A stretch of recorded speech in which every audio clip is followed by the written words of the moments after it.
Pour décrire le mouvement des satellites et planètes, intéressons-nous déjà à la force gravitationnelle. Prenons le cas de deux objets, une planète et un de ses satellites. Du fait de leur masse, chacun de ces objets exerce une force d'attraction. La force qu'exerce le satellite sur la planète, F de S sur P, et la force qu'exerce la planète sur le satellite, F de P sur S.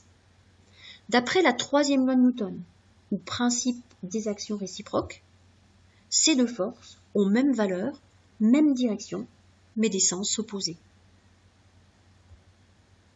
Si la masse de la planète est plus importante, ces deux forces voient leur intensité augmenter. Si la masse du satellite diminue, ces deux forces voient leur intensité diminuer. Si la distance entre les deux centres de deux astres diminue, ces forces d'attraction voient leur intensité augmenter. Ainsi, la force exercée par la planète sur le satellite, appelée plus précisément force de gravitation, est proportionnelle aux masses de la planète et du satellite, et inversement proportionnelle à la distance r, plus précisément inversement proportionnelle au carré de cette distance r étant appelé le rayon de l'orbite. On peut ainsi définir l'expression de la force de gravitation par Fg égale moins g fois petit m fois grand M sur r carré fois u. U étant le vecteur unitaire, grand G étant appelé la constante de gravitation universelle.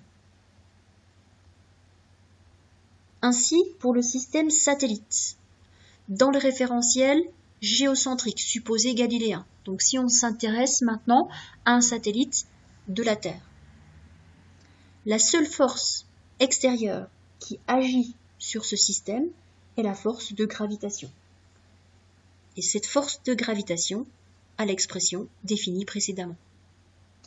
Le signe moins qui apparaît est dû au choix du vecteur unitaire U, vecteur U et force de gravitation étant ici de sens opposé. Appliquons maintenant la deuxième loi de Newton, c'est-à-dire somme des forces extérieures égale m, m étant la masse du système satellite. On a vu que la seule force qui agissait sur le satellite était la force de gravitation. En combinant ces deux expressions, on a ma égale Fg. Grâce à l'expression précédente de Fg, on peut en déduire l'expression du vecteur accélération. On constate que dans cette expression, la masse petit m du satellite intervient à gauche et à droite. On peut donc simplifier cette expression et définir le vecteur accélération par moins gm sur r carré fois petit u.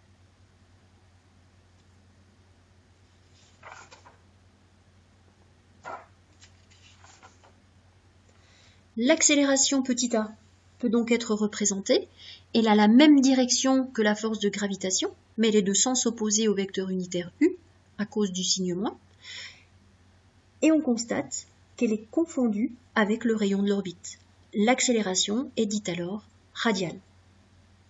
De plus, l'accélération est orientée vers le centre de la planète. On dit aussi que l'accélération est centripète.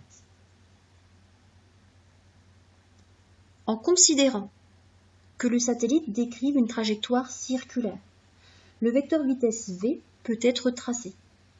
Étant tangent à la trajectoire, il sera perpendiculaire au rayon de l'orbite.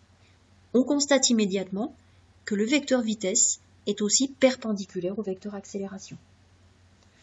Nous avions vu dans les chapitres précédents que si le vecteur accélération était perpendiculaire au vecteur vitesse, on pouvait alors affirmer que le mouvement était circulaire uniforme.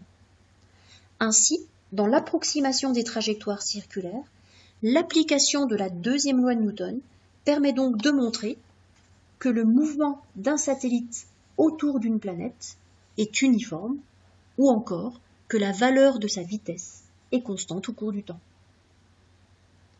Dans ce cas, on peut considérer que l'accélération a aussi pour valeur A égale V carré sur R. Comme nous avions montré que le vecteur accélération avait pour expression A égale moins Gm sur R carré fois U, en valeur A égale Gm sur R carré, A est aussi égal à V carré sur R, cela implique que V carré sur R égale Gm sur R carré. Nous pouvons alors établir l'expression de la valeur de la vitesse du satellite en orbite autour de la planète. V carré vaut Gm sur R, soit la vitesse du satellite est la racine carrée de Gm sur R. On constate immédiatement que la vitesse du satellite ne dépend pas de sa masse petit m. Elle ne dépend que de la masse de la planète et de son rayon d'orbite. Nous pouvons également établir l'expression de sa période de révolution. La période de révolution étant la durée nécessaire pour effectuer un tour. La valeur de la vitesse étant constante, eh bien on peut écrire que t, c'est le rapport de la distance sur la vitesse. D correspondant au périmètre de la trajectoire circulaire. On peut donc écrire également que t, c'est 2πr sur v. V étant indépendante de la masse petit m du satellite, la période de révolution est aussi indépendante de sa masse. Elle ne dépend que du rayon d'orbite et de la masse de la planète, ici de la masse de la Terre. Cette étude est non seulement valable pour tout satellite naturel ou artificiel autour d'une planète, la Terre ou une autre planète du système solaire ou d'une autre planète en dehors du système solaire, mais aussi cette relation est valable pour toute planète en orbite autour d'un astre de masse grand M.